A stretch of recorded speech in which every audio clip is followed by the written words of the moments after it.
হঠাৎ আপনাকে এক ডাক্তার রিপোর্ট দিয়ে বলল আপনি মাত্র 30 দিন বাঁচবেন, আপনার ক্যান্সার হয়েছে, এখন আপনার শেষ স্টেজ যাচ্ছে। এটা শুধু আপনি জানেন, আপনার পরিবার কিংবা বন্ধু বান্ধবরা কেউ জানে না। এখন এই রিপোর্ট পাওয়ার পরে আপনি বাসায় গেলেন।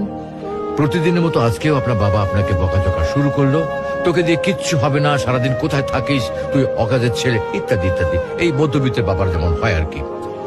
তখন কি প্রতিদিনের মতো আজও আপনি তর্ক করা শুরু করবেন, নাকি প্রাণ ভরে বাবার বকাগুলো শেষবারের মতো আরেকবার শুনে নেবেন? হঠাৎ আপনার মা এসে আপনাকে বলল, নে বাবা ভাতটা খেয়ে নে।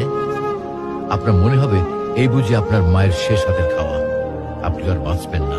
আপনি পরম তৃপ্তি নিয়ে খাবেন এবং আপনার কাছে মনে হবে এটা আপনার শ্রেষ্ঠ খাবার, যদিও ডাল ভাত হোক না কেন। আপনি বের হলেন, পুরনো এক বন্ধুর সাথে দেখা, আপনি যাকে মোটেও সহ্য করতে পারেন না, সব সময় তার সাথে কথা কাটাকাটি হয়, আজকেও সে আপনাকে কিছু কথা শুনিয়েও দিল। আচ্ছা, এখন কি আপনি তার সাথে তর্ক শুরু করে দেবেন? মোটেও না। আপনি হয়তো তাকে জড়িয়ে ধরবেন এবং বলবেন, দোস্ত ভালো থাকিস। আচ্ছা জানেন, আমরা এখন মৃত্যুর কথা ভাবতেই চাই না, এ থেকে আমরা পালিয়ে বেড়াতে চাই।